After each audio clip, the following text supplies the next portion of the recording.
Now, if you put a fish in an aquarium that isn't too large, the fish can stunt their growth.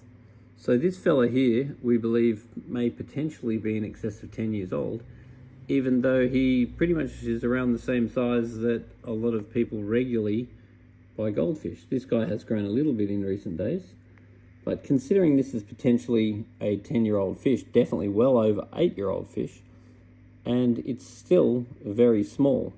Now, one thing that you do hear about is you hear people say that when you put a fish in a small tank, they physically stop growing externally, but their organs still grow.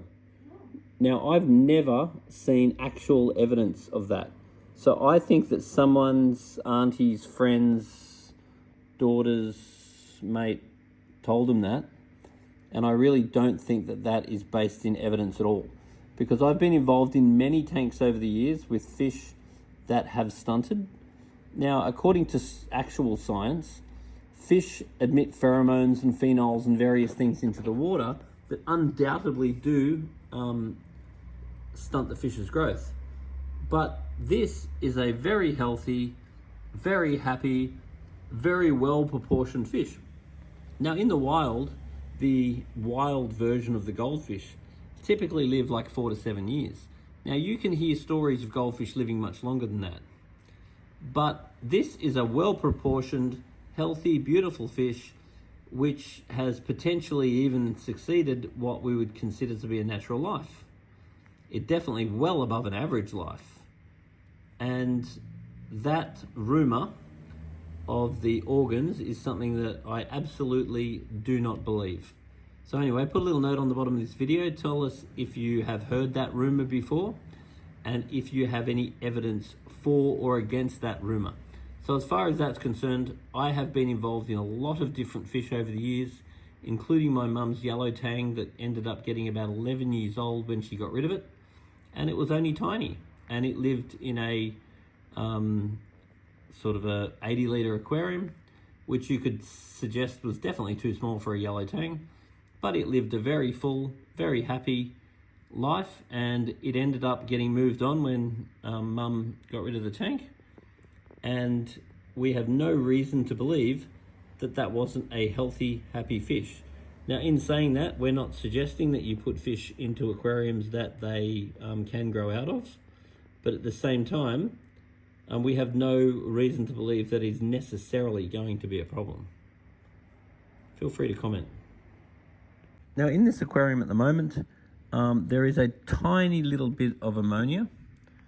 One thing I'd like to see with this aquarium is the water at the moment, the surface is very flat.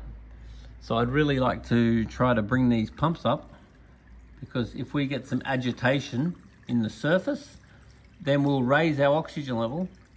And if we raise our oxygen level, that should raise our redox potential, which is the ability for the bacteria to break the waste down. And then hopefully we get rid of that tiny little bit of ammonia, which I'm not terribly worried about, but I'd rather get rid of it. There's a tiny bit of nitrate in the water as well.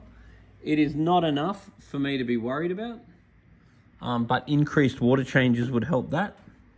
The pH is quite alkaline, which is fine. Now the KH is nearly 0. So if it was 0, then I would be worried about it. But I'm going to add a little bit of this one today. And then as long as it's not 0 for these fish, we're probably not going to really see any problem with that. And then the GH at the moment was about sort of 9-ish. So that's totally okay. So all in all, I'm looking at some very healthy, very happy fish. And ultimately, fish keeping is 50% water quality and it's 50% food quality. And with food like that, you pretty much can't go wrong. So most of my day is go and visit aquariums, and I will very regularly walk in, look at the fish, and the fish are thriving and happy. And then I'll regularly test the water on various people's aquariums or ponds, and the water might be absolutely terrible.